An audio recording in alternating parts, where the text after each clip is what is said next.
আজ তোমাদের আমি ক্লাস 9-এর ভূগোল পড়াবো পশ্চিমবঙ্গের মৃত্তিকা ও স্বাভাবিক উদ্ভিদ। আচ্ছা, আগে বলে নি এই মৃত্তিকা বা মাটি কাকে বলে। শিলাধুলি, বালি, কাদা, জৈব, অজৈব ও খনিজ উপাদানে গঠিত ভূপৃষ্ঠের ওপরের পাতলা শিথিল আস্তরণ, যার উপর উদ্ভিদ ও গাছপালা জন্মায় ও বৃদ্ধি পায়, তাকে মৃত্তিকা বা মাটি বলে। এবারে আমি দেখো লেখা আছে মৃত্তিকার কতগুলো বৈশিষ্ট্য আছে সেগুলো বলছি। 1. মৃত্তিকার গঠন ও আকৃতি। 2. মৃত্তিকার ভৌত উপাদান, সেগুলো হচ্ছে বালি, কাদা, পলি। 3. মৃত্তিকার রাসায়নিক উপাদান ও বিভিন্ন খনিজ পদার্থের উপস্থিতি। 4. মৃত্তিকার জৈব পদার্থের পরিমাণ। 5. মৃত্তিকার রং। 6. মৃত্তিকার বুনন। 7. মৃত্তিকার গভীরতা। 8. মৃত্তিকার জল ধারণ ক্ষমতা। আচ্ছা, এবারে আমি বলবো পশ্চিমবঙ্গের বৈশিষ্ট্য অনুসারে পশ্চিমবঙ্গের বিভিন্ন অংশে বিভিন্ন ধরনের মৃত্তিকা বা মাটি দেখা যায়। এবারে সেগুলি কি কি সেগুলো বলছি। দেখো, 1. এখানে দেখো গোলাপি রঙের আছে, এটা হচ্ছে উত্তরের পার্বত্য মৃত্তিকা। 2. এখানে হচ্ছে হলুদ রঙের, এটা হচ্ছে তরাই ডুয়ার্স অঞ্চলের মৃত্তিকা। 3. লাল মৃত্তিকা, যেটার কি কমলা রঙের রয়েছে। 4. লাল কঙ্করময় মৃত্তিকা, যেটা এই গেরুয়া রং রয়েছে। 5. ল্যাটাইট মৃত্তিকা, যেটা এই সাদা রঙের রয়েছে। 6. পলল মৃত্তিকা, যে সবুজ রঙের যে জায়গাটা রয়েছে। 7. উপকূলীয় বালুকাময় মৃত্তিকা, দেখো এখানটায় রয়েছে হালকা বেগুনি। আর 8 হচ্ছে সবুজ, গাঢ় সবুজ, এটা হচ্ছে লবণাক্ত ক্ষারকীয় মৃত্তিকা। এই 8টি মৃত্তিকা এবারে আমি তার ভাগগুলো বর্ণনা করছি। বললাম পার্বত্য মৃত্তিকা, এটি হচ্ছে দার্জিলিং, কালিম্পং, উত্তর জলপাইগুড়ি, এই মৃত্তিকা দেখা যায়। এটি অগভীর অপরিণত মৃত্তিকা। এই মাটি বালুকাময় ও কঙ্করময়। পার্বত্য অঞ্চলে ধূসর, ব্রাউন বা খয়েরি বর্ণের মাটি দেখা যায়। এই মাটিতে জৈব উপাদান বেশি থাকে আর এই মাটিকে পটসল মাটি বলে। এই মাটিতে দেবদারু, পাইন, ব্লু পাইন গাছ জন্মায়। আর এই মাটি হচ্ছে অম্ল প্রকৃতির, আর সেটাকে পটসল মাটি বলে। আর এই পটসল মাটিতে ধান, ভুট্টা, ফল এইগুলি জন্মায়। এবারে বলবো 2 হচ্ছে তরাই ডুয়ার্স, যেটা বলেছিলাম এই হলুদ রঙের। আচ্ছা, সেগুলো কোথায় কোথায় রয়েছে? দার্জিলিং, জলপাইগুড়ি, আলিপুরদুয়ার, কুচবিহার, এই মাটি দেখতে পাওয়া যায়। এই মাটি গাঢ় কৃষ্ণবর্ণ ও ধূসর বর্ণের হয়। এই মাটি সছিদ্র, কাদা, নুড়ি, কাঁকর সমৃদ্ধ। জৈব উপাদান বেশি থাকে বলে এই মাটি উর্বর প্রকৃতির হয়, আর এই মাটিতে ঘন বনভূমি সৃষ্টি হয়েছে। এবারে 3 নম্বর বলবো লাল মাটি, যেটা বললাম কমলা রঙের। তাহলে কোথায় আছে? দক্ষিণ দিনাজপুর, মুর্শিদাবাদ, বীরভূম, বাঁকুড়া বীরভূম জেলা নিয়ে এই মাটি দেখতে পাওয়া যায়। এই মাটিতে খনিজ লৌহ থাকে বলে এর রং লাল। এই মাটি অতি পুরাতন পলল মাটি ও এতে কাদার ভাগ বেশি থাকে, আর একে দক্ষিণ দিনাজপুরে বরেন্দ্রভূমি মাটি বলে। এই মাটিতে ধান, ইক্ষু ইত্যাদি জন্মায়। এবারে 4 নম্বর হচ্ছে লাল কঙ্করময় মৃত্তিকা, যেটা বলেছিলাম গেরুয়া রঙের। তাহলে গেরুয়া রঙের এখানে কোথায় হবে? পুরুলিয়া, পশ্চিম মেদিনীপুর, বাঁকুড়া, বীরভূমে এই মাটি দেখা যায়। এই মাটির রং লাল ও কঙ্করময়। এই মাটি অনুর্বর, তবে ধান, আলু, তামাক, সবজি এগুলোর চাষ এখানে হয়। এবার হচ্ছে ল্যাটেরাইট মাটি, যেটা এই সাদা এখানে রয়েছে, সাদা রঙের। আচ্ছা, পশ্চিমবঙ্গের মালভূমি অঞ্চলে বীরভূম, বাঁকুড়া, পশ্চিম মেদিনীপুর, পুরুলিয়া, বর্ধমান, এই সমস্ত জায়গায় এই ল্যাটারাইট মাটি দেখতে পাওয়া যায়। ল্যাটিন শব্দ ল্যাটার, এর অর্থ হলো ইট। ভিজে অবস্থায় এই মাটি নরম, কিন্তু শুকনো অবস্থায় শক্ত হয়। লৌহ ও অক্সাইডের পরিমাণ বেশি থাকে বলে এই মাটির রং লাল। লৌহ ও অ্যালুমিনিয়াম সমৃদ্ধ ল্যাটারাইট মৃত্তিকায় নাইট্রোজেন, পটাশ, পটাশিয়াম ইত্যাদি কম থাকে বলে এর উর্বরতা কম। ফলে জলসেচের মাধ্যমে ও সার প্রয়োগ করে এই মাটিতে অল্প পরিমাণে ধান, রাগি, ইক্ষু, কাজু বাদাম এর চাষ হয়। আচ্ছা, এবারে বলবো পলল মৃত্তিকা, যেটা আমি বলেছিলাম সবুজ রঙের। সেগুলো কোথায়? মালদা, মুর্শিদাবাদ, নদিয়া, উত্তর ও দক্ষিণ 24 পরগনা, আর হাওড়া, হুগলি, এই সমস্ত জায়গায় এই মাটি দেখা যায়। পশ্চিমবঙ্গের নদীগঠিত সমভূমি অঞ্চলের পলল মৃত্তিকাযুক্ত।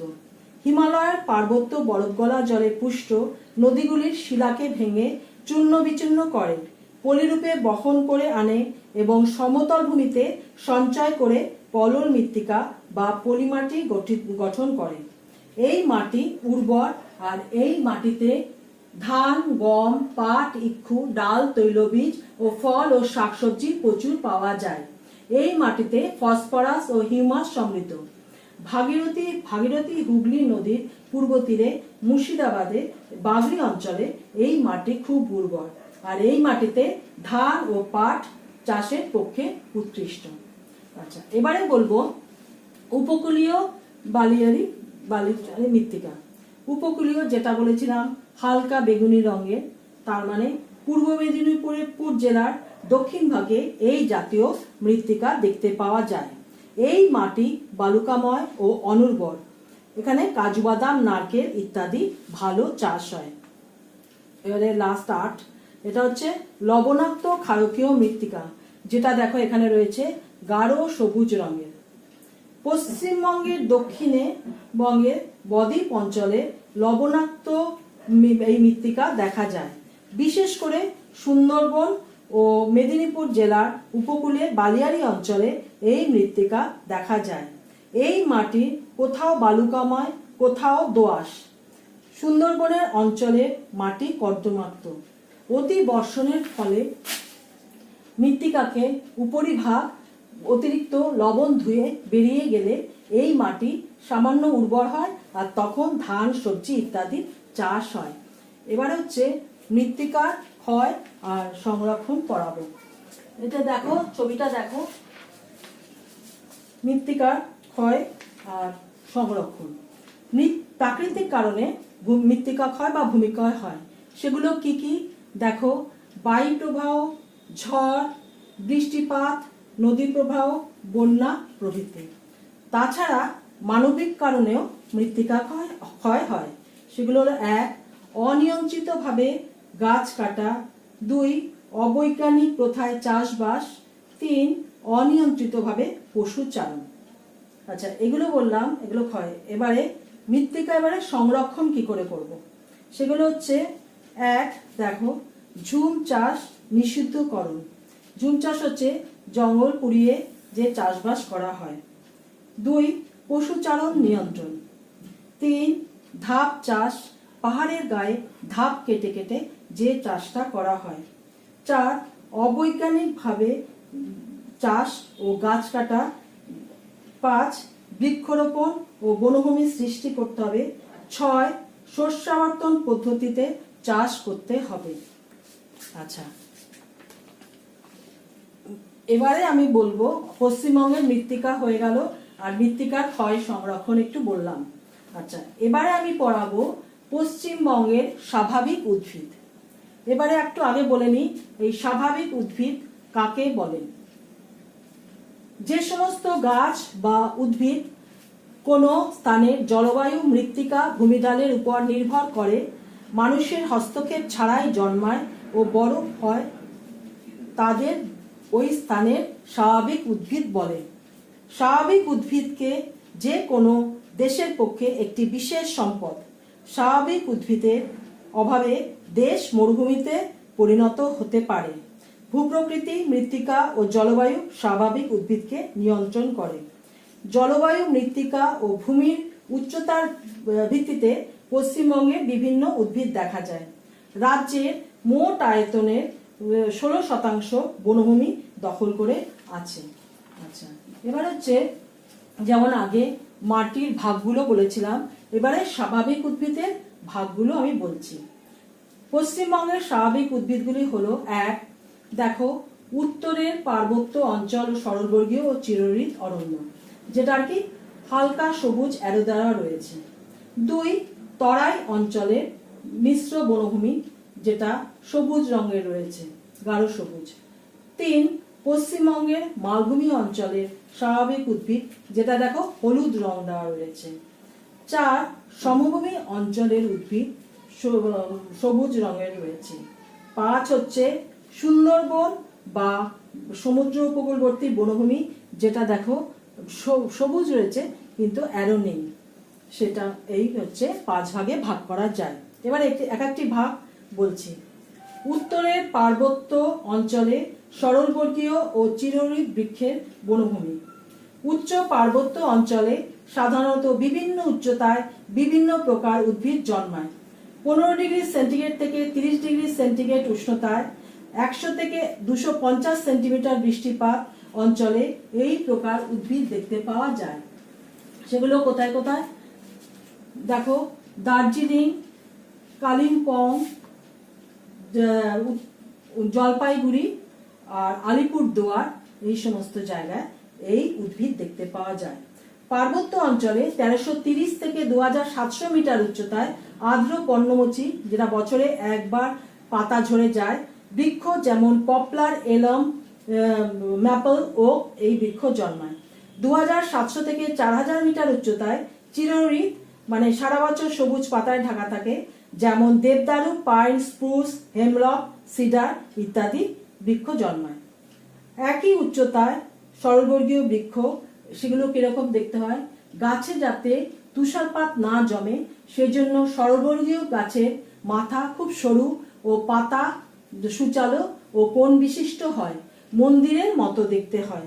সেই গাছগুলো কি কি, পাইন, ফার, স্প্রুস ইত্যাদি।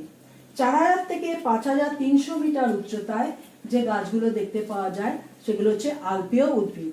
সেগুলো কি কি, রোডোডেনড্রন, জুনিপার, ফার্ন ইত্যাদি। আচ্ছা, এবার 2 নম্বর হচ্ছে মিশ্র বনভূমি। মিশ্র বনভূমি হচ্ছে তরাই ডুয়ার্স অঞ্চলে প্রায় 1330 মিটার উচ্চতায় পর্যন্ত মিশ্র বনভূমি দেখতে পাওয়া যায়। বিশেষ করে পর্ণমোচী ও চিরহরিৎ উভয় প্রকার গাছ জন্মায় বলে একে মিশ্র বনভূমি বলে।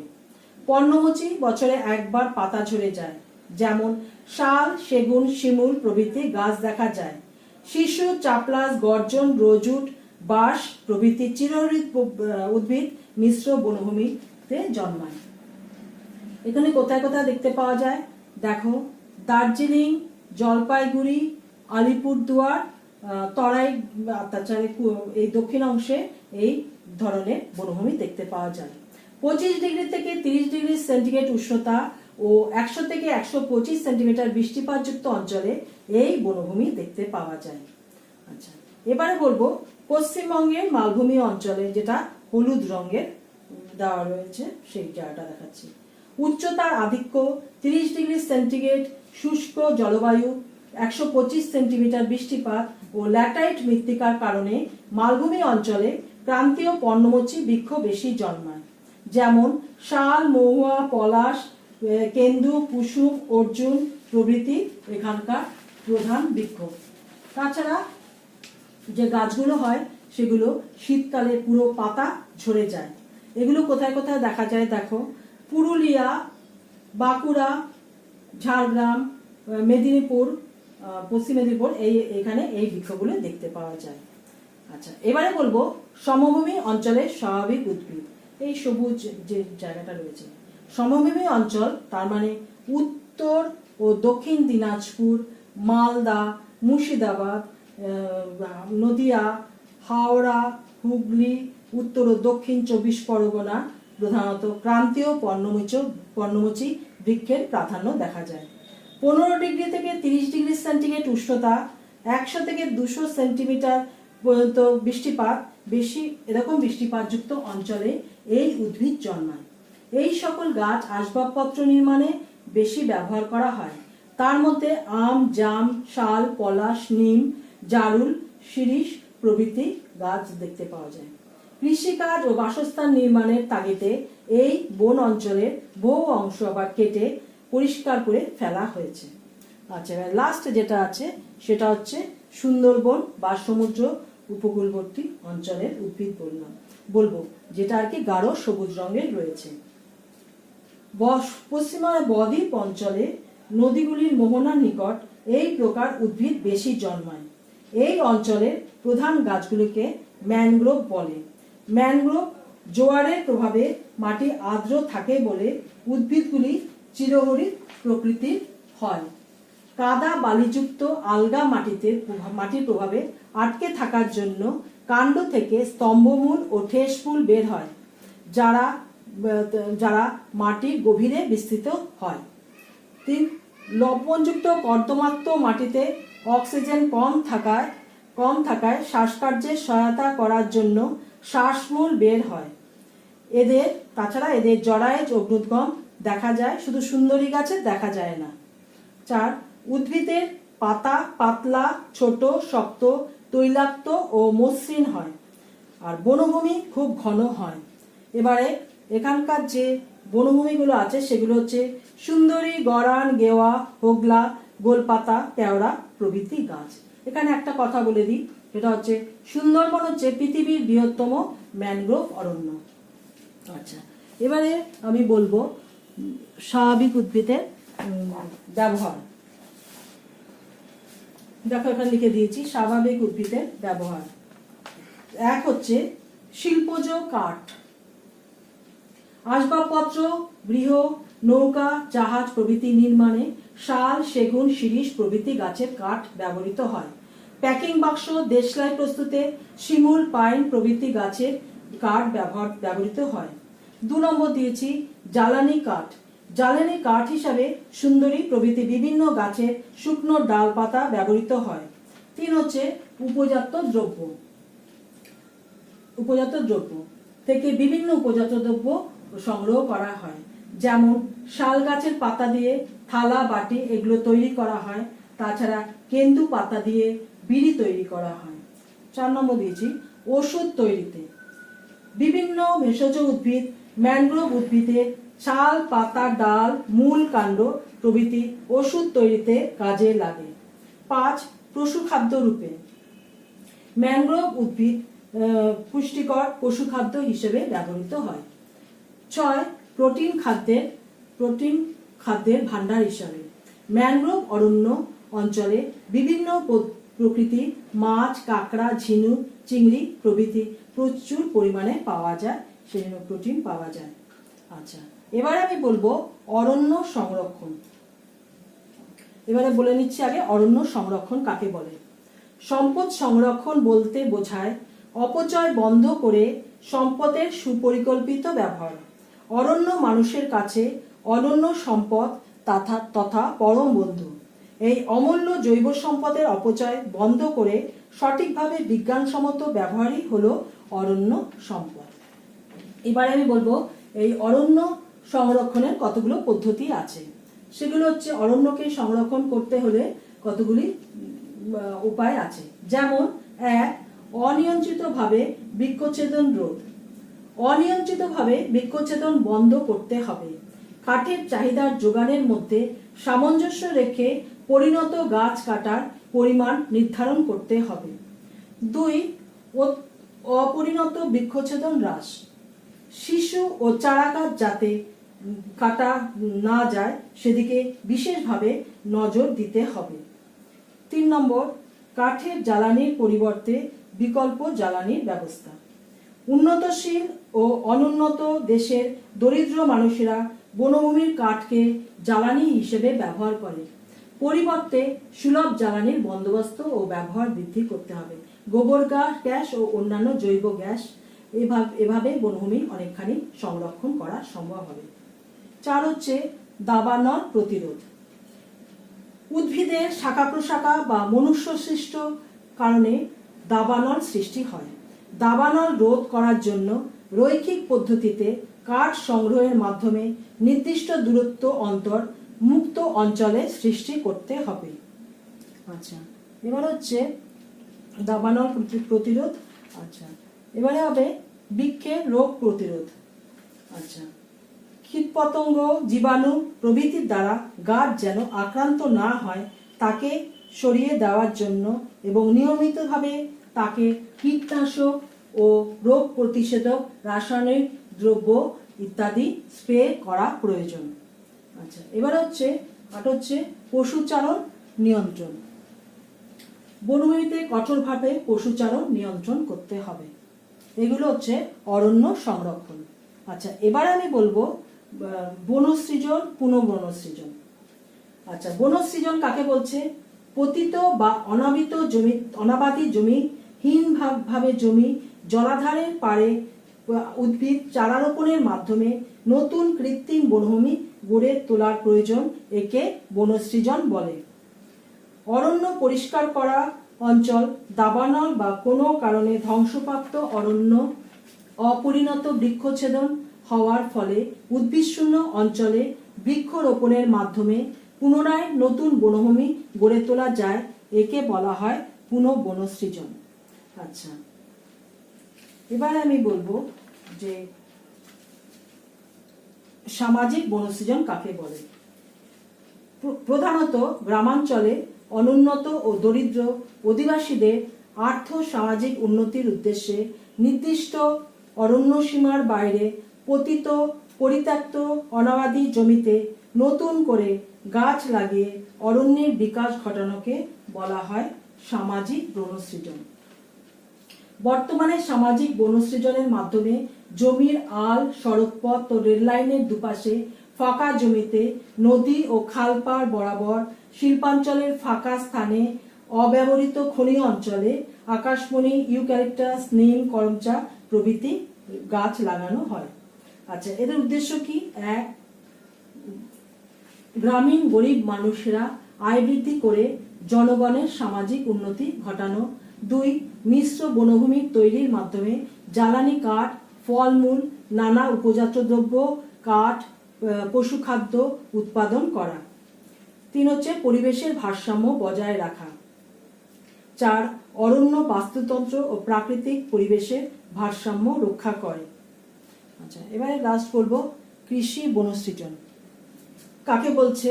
কৃষকরা নিজ কৃষক জমির পাশে বা নিজের পতিত জমিতে অর্থাৎ বৃক্ষ ও অন্যান্য একবর্ষ এবং বহুবর্ষ জীবী লতানো শস্যের মিশ্র কৃষি পদ্ধতি হলে কৃষি বনসৃজন বলে। কৃষি বনসৃজনের প্রধান গাছগুলি হলো আকাশমণি, নয়নতারা, কালমেঘ, তুলসী, বাসক এগুলো। এর উদ্দেশ্য হচ্ছে জমিতে জৈব সারের পরিমাণ বৃদ্ধি। দুই, প্রাকৃতিক ভারসাম্য রক্ষা করা। তিন, ভূমিক্ষয় রোধ করা। আচ্ছা, আমি তাহলে পশ্চিমবঙ্গের মাটি, এই পশ্চিমবঙ্গের স্বাভাবিক উদ্ভিদ দুটো পড়ালাম। এবারে আমি তোমাদের কতগুলো প্রশ্ন দেব, সেই প্রশ্নগুলো তোমরা খাতায় লিখে রাখবে। আমি স্কুল খুললে সেগুলো উত্তরগুলো লিখে রাখবে, আমি স্কুল খুললে সেগুলো কারেকশন করে দেব। আচ্ছা, প্রশ্নগুলো বলছি, লেখো। এক, মাটি কাকে বলে? দুই, মৃত্তিকার দুটি বৈশিষ্ট্য লেখো। তিন, পশ্চিমবঙ্গের ল্যাটেরাইট মৃত্তিকা কোথায় কোথায় দেখা যায়? চার, দুটি সরলবর্গীয় বৃক্ষের নাম করো। পাঁচ, তরাই ও ডুয়ার্সের মৃত্তিকা কেমন রং? ছয়, স্বাভাবিক উদ্ভিদ কাকে বলে? সাত, মিশ্র বনভূমি কাকে বলে? আট, ম্যানগ্রোভ বনভূমির দুটি বৈশিষ্ট্য লেখো। আচ্ছা, 10, পৃথিবীর বৃহত্তম ম্যানগ্রোভ বনভূমি কোথায় অবস্থিত? তারপরে হচ্ছে বনসৃজন। 11, বনসৃজন কাকে বলে? 12, পুনঃবনসৃজন কাকে বলে? 13, কৃষি বনসৃজন কাকে বলে? তারপরে হচ্ছে 14, সামাজিক বনসৃজন কাকে বলে?